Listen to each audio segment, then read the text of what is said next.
नमस्कार दोस्तों, क्या हाल चाल है। मैं आपका साथी महेंद्र सेन अपने YouTube channel oasis English learning point में आपका वेलकम स्वागत करता हूं। और अपने एक्टिव पैसिव का जो सेकंड पार्ट है उसको करने वाले, मैंने आपको कहा था फर्स्ट पार्ट मैंने आपको करवा दिया था। अब अपने जो करने जा रहे हैं वो सेकंड पार्ट है, ठीक है ना।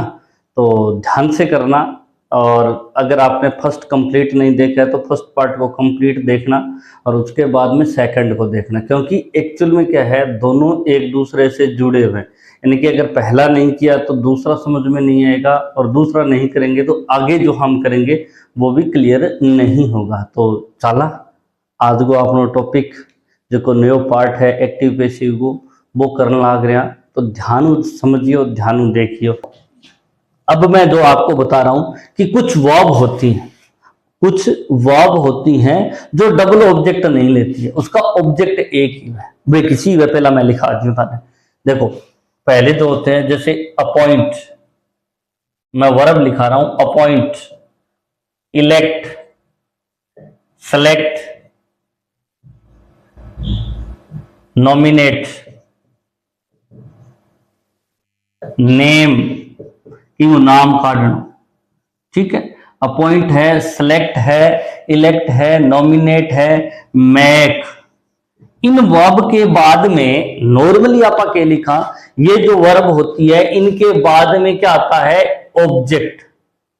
और ऑब्जेक्ट के बाद में आपा ने एक आवे कॉम्प्लीमेंट। इनके मतलब वो ऑब्जेक्ट कोनी वे, ये वर्ब अपने बाद केवल सिंगल ऑब्जेक्ट लेके आती है। कितना ऑब्जेक्ट लेके आवे, सिंगल लेके आवे। अब दूसरी बात मैं थाने के कहूं, चलो एक सेंटेंस लिखूं, दे विल अपॉइंट हिम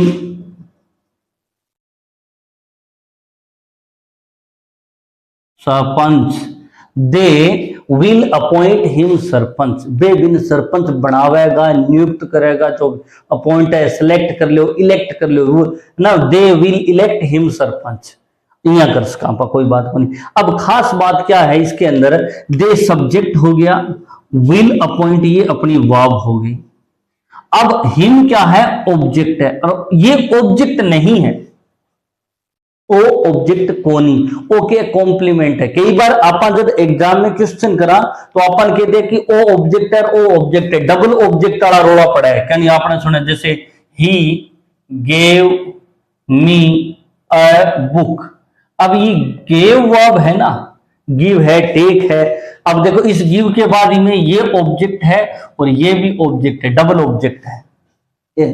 लेकिन अगर अपॉइंट है, इलेक्ट है, सेलेक्ट है, नॉमिनेट है, नेम है और मेक है, एक वर्ड होता है, क्रिश्चियन होता है, वेट होता है, ये अपने बाद केवल सिंगल ऑब्जेक्ट ले गया है। अब कहने को मतलब थे, ध्यान देखियो कि ये अपॉइंट वर्ब है और ये हिम है, यानी कि ओ बीन है। ओके है भाई साहब, बीन है। अब अपन है कि बीन जब हुए तो बीन के सागे एक और हुआ सरबल, छोटो सो कोई आप थोड़ो सो बना दिया टाबरियन, चाहे छोरो है चाहे छोरी है, बिंगो मतलब बिनायकी बनावा आपने। तो ओ के है परनिज की आवे को जन तो बीन नहीं आवे को, ओ बीन नहीं कौन लियावे, का लियावे है कौन लियावे। तो अठे भी इन पैसिव वॉइस जब भी बनाशा तो इन बीननी ना लिए यो थे, गलत हो जाएगो। बीननी केवल ऑब्जेक्ट की आवेगी, इन कॉम्प्लीमेंट की कौन आवे। ओके है, मैं थाने कह दियो बीन है तो ओके विनायक की है, इनके बोले कॉम्प्लीमेंट बोले, यानी कि ऑब्जेक्टिव का इसकी विशेषता बता रहे कि बीन के बनायो, सरपंच बनायो। तो अब मैं थाने के ओ बीन भाई, बीन राजा है, ओ विनायकी है। बीननी तो बीन ही लियासी या बीननी जावेगी, वो विनायकी है, बैठे बैठे सिर्फ। हाँ इन कोई खाने मीठो चरको मिल जाएगा बीन के सागे, वह अलग बात है, 2-4 दिन आंकड़ कर लेगा, मैं बिना क्यों क्यों पानी लिया फलानो दिन को, इन सारे चिपिड़ हो रहेगा। बाकी बीननी कौन लेगा या न, अगर बीननी है तो जावेगी कौन ही। ध्यान रखियो, ये क्या है, कॉम्प्लीमेंट है, सब्जेक्ट कौन है, हिम है। इन ना बना दियो, अगलो चेता चूक कर दे लो, नंबरिया कौन दे लो अपन, मरा दियो। तो पेपर में इस आपको क्वेश्चन आवे और ध्यान रखो इन कई बार सब्जेक्ट बना दे तो वो कभी सब्जेक्ट को नहीं है, सब्जेक्ट को ऑब्जेक्ट कौन है, हिम, इन सब्जेक्ट के बनाएंगे ही।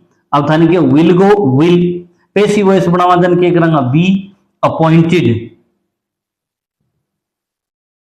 दे विल बी अपॉइंटेड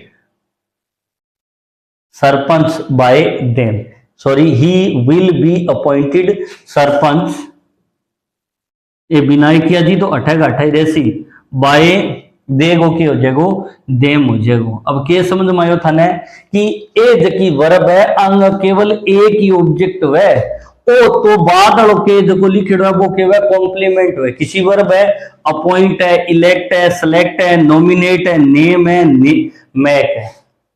याद रहे जी के बताया मैं थाने कि इसमें ऑब्जेक्ट ये वर्ब है अपने बाद सिंगल ऑब्जेक्ट लेके, यानी कि ये जो है अंग के एक ही है और बीन एक ही है, और ओ तो बीन को नहीं है, ओ बीन के सगड़ के बिनाई की ओ सरबालो और के अमन जान को नहीं, जे थे कमेंट में लिख के बताइयो कि के वे, ठीक है ना। तो ये ऑब्जेक्ट है, तो ब्यावड़ हो वो देखो इंग हुई वो बिंग को नहीं है, बिंग सके बीननी को नहीं आवेगी, बीननी थे कटे बिंग पे ना लगा दे तो बीननी तो आवे ना आवे पीननी जरूर आ जाएगी, ठीक है नहीं। तो देखो थे कटे इंगिया लिख दो सरपंच, बोलो कोई डबल ऑब्जेक्ट है, कोई गुण खिंडा दो, सरपंच विल बी अपॉइंटेड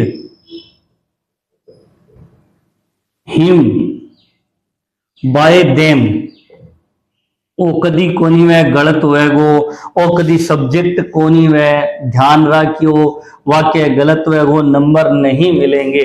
तो आ समझ में आ गई थारे के चीज थाने बतायो कि ए जकी वर्ब है किसी, appoint, elect, select, nominate, name, make, named है ना, क्रिश्चन, क्रिश्चन का मतलब भी नामकरण होता है, वेट का मतलब होता है किसी का वजन, इन वर्ब के बाद केवल सिंगल ऑब्जेक्ट होता है, डबल कोनी वे होवे तो अगर जे थे कर दियो तो एकदम पता सा था ने अगलो बांट देगो, ठीक है नहीं, घूगरी बांट देगो, और जे घूगरी ना खानी है तो ऑब्जेक्ट अंग बाद में केवल एक ही है, वो ध्यान रखोगा। People elected him MP, people elected him MP। अब इलेक्टेड वर्ब है, मैंने इलेक्ट, सेलेक्ट, अपॉइंट, नॉमिनेट, इनके बाद ये क्या है, एक ऑब्जेक्ट है, केवल इसको क्या बोलते हैं, कॉम्प्लीमेंट कहते हैं। ये ऑब्जेक्ट नहीं है, केवल क्या है, कॉम्प्लीमेंट है। तो आपनो सब्जेक्ट कौन है, ऑब्जेक्ट कौन है, ओ इंग वापा के बड़ा सब्जेक्ट ही। कौन सा टेंस है, सिंपल पास्ट, वर्ब की सेकंड फॉर्म, सिंपल पास्ट में बी के फॉर्म लिखे जाते हैं, कौन कौन है, सिंपल पास्ट में वोज या वर, ही के साथ क्या आएगा, वोज, ही के साथ कौन आएगा, was, he was elected MP, और बाय लगाकर बाय पीपल, मैंने कहा पीपल, पुलिस, नॉन अननोन को लिखने की जरूरत नहीं होती है। और लिख लो, जैसे मैं लिख देता हूं, somebody makes मोनिका फूल, को कोई मोनिका ने रोज को मूर्ख बना हुआ, अब कौन है ठा पानी, अब अपना सब्जेक्ट कौन है, ये कौन सी है, वर्ब है, मेन वर्ब है ये अपनी, और ये ऑब्जेक्ट है, ये ऑब्जेक्ट नहीं है, इस ऑब्जेक्ट का कॉम्प्लीमेंट है, मतलब मैं थाने के बीन और ओ बीन को क्या है, सरबालो, बीन को नहीं तो अपन के दुल्हन को ले बीन, यानी ऑब्जेक्ट ने क्या बना लेंगे, सब्जेक्ट मोनिका। अब कौन सा टेंस है, सिंपल प्रेजेंट, सिंपल प्रेजेंट में बी के फॉर्म कौन होते हैं, इज, एम, आर, तो मोनिका एक है तो क्या लगाएंगे, इज, मेक की थर्ड फॉर्म क्या होती है, मेड, फूल। अब ओ जगह के पीछे बॉडी या थिंग लाग जाए, यानी कि जिस शब्द के पीछे बॉडी लाग जाए, थिंग लाग जाए, वन लाग जाए, तो उनको बाय लगा करके ऑब्जेक्ट लिखने की जरूरत नहीं होती है। तो अब थारे समझ में आ गया होगा कि क्या करना है, कि कुछ ऐसी वर्ब होती है जिसका ऑब्जेक्ट केवल एक है, किसी verb, elect, select, appoint, nominate, elect, select, appoint, nominate, made, christen, named, waited, ये वेट का मतलब होता है वजन करना किसी का। इन वर्ब के बाद में केवल सिंगल ऑब्जेक्ट आता है, दूसरा ऑब्जेक्ट ना होकर के उसका ऑब्जेक्टिव कॉम्प्लीमेंट होता है, वो कभी भी सब्जेक्ट के रूप में नहीं लिखेंगे, और लिखेंगा तो पानी पा देगा। ठीक है, तो ये थारे समझ में आ गया होगा वो टॉपिक। अब इन लाइक करियो, शेयर करियो, सब्सक्राइब करियो और ज्यादा से ज्यादा इन वीडियो ने देखियो। अब अपा जो एक्टिव पैसिव का दो पार्ट, पहलो पार्ट मैं थाने करवा चुके हो, दूसरो हो गयो, और वो जो थर्ड पार्ट है वो अपा बहुत ही जल्दी लेके आवांगा, तो आ चीज ने ध्यान करियो। थैंक यू वेरी मच, धन्यवाद।